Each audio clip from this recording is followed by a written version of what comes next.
नमस्कार दोस्तों। आज हम बात करते हैं फ्रेनुलम के बारे में।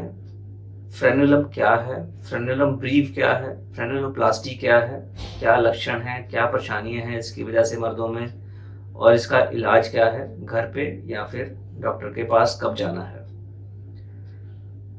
अगर हम फ्रेनुलम पीनस लिंग के फ्रेनुलम के बारे में बात करें तो फ्रेनुलम एक चमड़ी की झिल्ली है। लिंग का जो नीचे का हिस्सा है, जहाँ पे हम चमड़ी पीछे करके लिंग के नीचे के हिस्से में एक पतली सी चमड़ी की झिल्ली होती है, जिससे कि पीनस का हेड और लिंग का हेड और जो लूज चमड़ी है आगे की, वो जुड़े रहते हैं। इसको हम फ्रेनुलम कहते हैं मेडिकल भाषा में।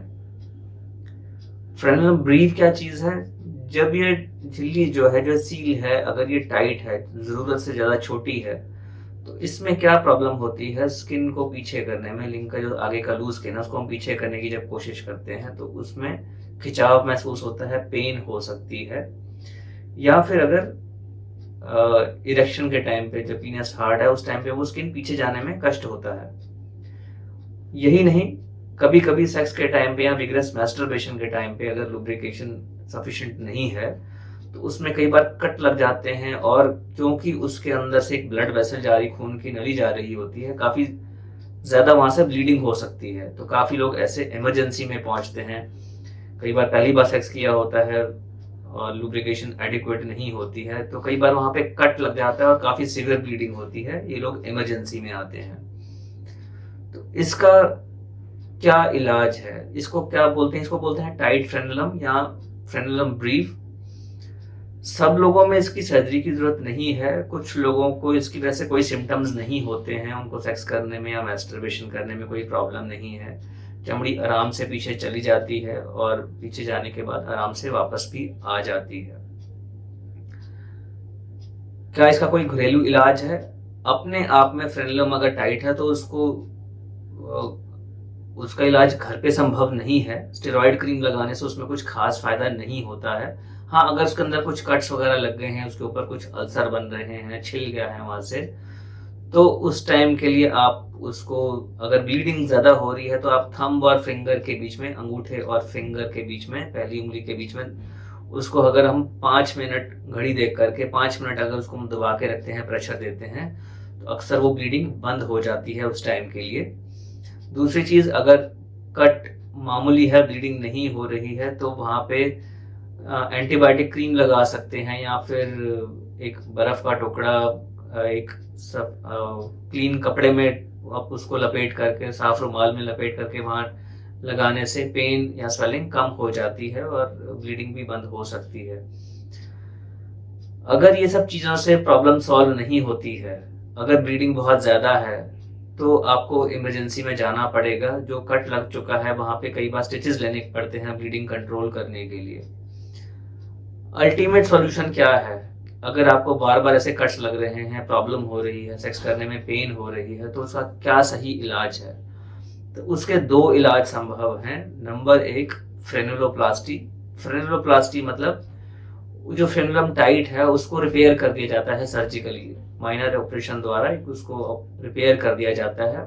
उसको अगर टाइट है तो उसको रिलीज करके लंबा कर दिया जाता है और वहां पे कुछ स्टिचेस लगाने पड़ते हैं। इससे जो है खिंचाव जो है, जिसकी वजह से वो खिंचाव हो रहा है वहां पे, वो सब नहीं होगा। वो जगह फ्लेक्सिबल हो जाएगी और सेक्स करने में प्रॉब्लम नहीं आएगी। तो इस फ्रेनुलोप्लास्टी में सिर्फ जो है फ्रेनुलम को ही काटा जाता है, आगे की चमड़ी को नहीं काट के निकाला जाता, सरकमसीजन साथ में नहीं किया जाता।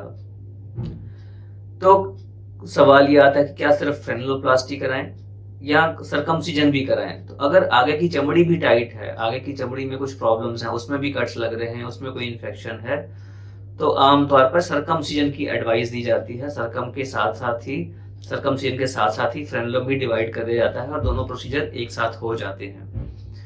सिर्फ फ्रेनुलोप्लास्टी की बात करें तो 100 में से 5 से 10 लोग ऐसे रहेंगे फ्रेनुलोप्लास्टी के बाद भी, जिनको कुछ ना कुछ दिक्कत रहेगी। जिस कारण से फ्रेनुलोप्लास्टी कराई थी, जिस पेन की वजह से फ्रेनुलोप्लास्टी कराई थी, वो एरिया कभी कभी सेंसिटिव रहता है, वहां स्कार फॉर्मेशन हो जाती है, आगे की चमड़ी टाइट थी, तो इन सब लोगों को सेक्स करने में तब भी परेशानी रहती है फ्रेनलोप्लास्टी के बाद में भी।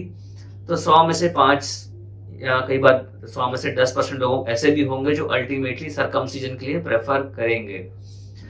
तो ये चीजें पहले डिस्कस की जाती हैं कि क्या आप सिर्फ फ्रेनलोप्लास्टी करवाना चाहते हैं या सर्कमसिजन भी साथ में करवाना चाहते हैं। सर्कमसिजन के टाइम पे ऑटोमेटिकली फ्रेनुलम जो है उस टाइम पे रिलीज कर दिया जाता है, उसको रिपेयर कर दिया जाता है, तो दोनों प्रॉब्लम एक साथ सॉल्व हो जाती हैं।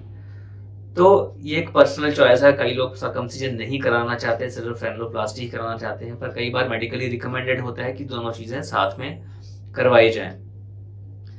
फ्रेनुलम टाइट होने की वजह से काफी बार लोग सेक्सुअली परेशान रहते हैं, पेन में रहते हैं, सेक्स करने से डरना शुरू कर देते हैं। कई लोग ऐसे भी आते हैं जो कई कई महीने, कई साल सेक्स या मैस्टरबेशन इसलिए नहीं करते क्योंकि उनके लिए पेनफुल होता है और वो अननेसेसरली साइलेंस में सफर करते रहते हैं। तो अगर ऐसी कोई परेशानी है दोस्तों, तो आज तुरंत आप अपने एंड्रोलॉजिस्ट यूरोलॉजिस्ट से मिलें और इस चीज़ का सॉल्यूशन निकलवाएं। ये एक डे केयर प्रोसीजर है और सिंपल है। इसकी हीलिंग जो है 3 से 4 हफ्ते में होती है और ये लोकल एनेस्थीसिया में भी किया जा सकता है। थैंक यू दोस्तों। मैं doctor Aman Gupta, head urology, andrology and kidney transplant, Fortis hospital, Vasant Kunj, नई दिल्ली में।